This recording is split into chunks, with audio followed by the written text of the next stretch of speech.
Hello friend, welcome to stat science classes. तो आज हम पढ़ने वाले क्लास 10 का इकोनॉमिक्स। ये हमारा पार्ट 4 वीडियो होगा। यदि आप पार्ट 1, पार्ट 2 और पार्ट 3 नहीं देखे हो तो प्लीज़ जाकर आप पहले उसे देख लीजिए।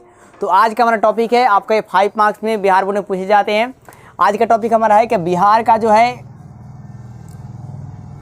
बिहार के पिछड़ेपन का कारण, बिहार के पिछड़ेपन का कारण, बिहार के पिछड़ेपन का कारण क्या है।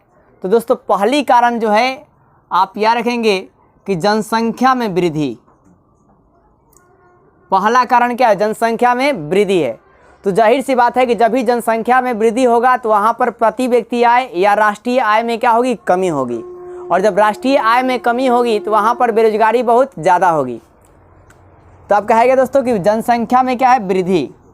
पहला कारण है, आप याद रखेंगे, जनसंख्या में वृद्धि। अब इसमें आप क्या लिखेंगे कि जनसंख्या में वृद्धि होने से प्रति व्यक्ति आय क्या होता है? कम होता है। जनसंख्या में वृद्धि होने से प्रति व्यक्ति आय क्या होता है? कम होता है। दूसरा आप याद रखेंगे बाढ़, बाढ़ की समस्या। अब मान लीजिए कि किसी एरिया में क्या हो जाता है कि जब बाढ़ बहुत ज़्यादा आ जाता है तो क्या होता है कि उस एरिया के जो भी फसल होते हैं क्या वैसे ही बर्बाद हो जाते हैं। तो बहुत सारे किसानों की क्या होती है? आर्थिक नुकसान होती है। और इससे भी क्या, जब आर्थिक नुकसान होगी तो उनका भरपाया नहीं होगा, जिससे क्या होगी? आपका बिहार जो है पिछड़ापन के कारण बन रहा है। तो दूसरा कारण क्या है? बाढ़ की समस्या। अब इसमें आप क्या लिखेंगे कि बाढ़ के आने से बहुत सारे फसलें बर्बाद हो जाती है, जिससे किसान को आर्थिक लाभ नहीं मिलता है। बाढ़ को आने से क्या होती है कि बहुत सारी फसलें बर्बाद हो जाती है, जिससे किसान को आर्थिक लाभ नहीं मिलता है। और तीसरा आप याद रखेंगे सुखाड़। बिहार में एक बहुत बड़ा चीज़ है कि या तो बहुत ज़्यादा बाढ़ ही आ जाता है या तो बहुत ज़्यादा कभी सुखाड़ ही आ जाता है। जैसे अभी प्रेजेंट टाइम में आपका सुखाड़ चल रहा है। तो सुखाड़ जब आ जाता है तो भी जो फसल है अच्छी नहीं हो पाती है और इससे भी किसान का आर्थिक नुकसान होता है। तो आप सुखाड़ में यही लिखेंगे कि जब सुखाड़ आती है तो फसलें में पैदावार अच्छी नहीं होती है, जिससे किसान का आर्थिक लाभ नहीं हो पाता है। और चौथा कारण है कुशल प्रशासन का अभाव। कुशल प्रशासन का अभाव मतलब यहाँ पर जो बिहार के मैक्सिमम जो प्रशासन है उनमें ईमानदारी जो है बहुत ही कम है। वो मतलब अच्छे से काम को नहीं कर पाते। कुछ ही जो मतलब ऑफिसर हैं या कुछ ही जो मतलब जो सरकारी जो मतलब नौकर हैं जो अच्छे से काम करते हैं, अन्यथा अच्छे से काम नहीं करते हैं। मतलब उनमें जो है अभाव देखने को मिलता है। जैसे आप किसी टीचर को भी आप देखेंगे, मैक्सिमम सरकारी स्कूल के टीचरों को, तो उसमें 8 घंटा के ड्यूटी में वो 1 से 1.5 घंटा या 2 घंटा ड्यूटी करते हैं। उसके बाद 6 घंटा वो चेयर को ही तोड़ते हैं। ये कुछ ऐसे मतलब है, एक आध तो है जो मतलब नहीं करते हैं। तो इसमें आप कुशल प्रशासन का अभाव में यही लिखेंगे कि हमारी जो मतलब बिहार की गवर्नमेंट, बिहार की जो भी सेवा करने वाले कर्मचारी हैं वो अपना 100% उस काम में नहीं देते हैं, जिससे आपका बिहार क्या है? पिछड़ापन है। और इनके वजह से बहुत ज़्यादा है, क्योंकि अगर ये ध्यान देंगे तो बहुत ज़्यादा आगे बढ़ेगा। पांचवा कारण आप याद रखेंगे दोस्तों, गरीबी। तो बिहार में है क्या कि शुरू से आपका है क्या कि शुरू में अगर देखा जाए तो बिहार में आपका एक बहुत ही शक्तिशाली राज्य था, लेकिन जैसे जैसे जनसंख्या में वृद्धि हुई तो बिहार में क्या बहुत ज़्यादा गरीबी आ गया। और गरीबी आने का है क्या कि जो आपका कि जो बिहार है बहुत ज़्यादा कृषि क्षेत्र पर डिपेंड करता है। लगभग 90% जो है आपका बिहार देहात में बिहार के जो लोग हैं 90% आबादी जो है देहात में निवास करती है, जिसमें 80% आबादी कृषि क्षेत्र पर, कृषि पर निर्भर करती है। 80% आबादी किस पर निर्भर करती है? कृषि क्षेत्र पर निर्भर करती है। और कृषि भी नए तरीके से नहीं करती है, जिसके कारण उनको ज़्यादा आर्थिक लाभ नहीं होता है और वो गरीबी से सुलझ रहे हैं। तो गरीबी में आप इतना ही लिखेंगे कि ये जो आपका है क्या कि गरीबी आने का कि नए नए तरीक़ों का उपयोग नहीं करते हैं। अब हम जानेंगे दोस्तों, आप इसको स्क्रीनशॉट ले सकते हैं और इसमें मैंने जो आपको बात बताई उसमें सब आप नोट भी कर सकते हैं। अब है क्या, बिहार के पिछड़ेपन के दूर करने का उपाय क्या है? बिहार के पिछड़ेपन का दूर करने का उपाय क्या है?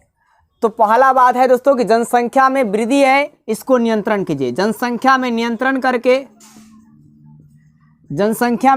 करके बिहार को पिछड़ेपन से रोका जा सकता है।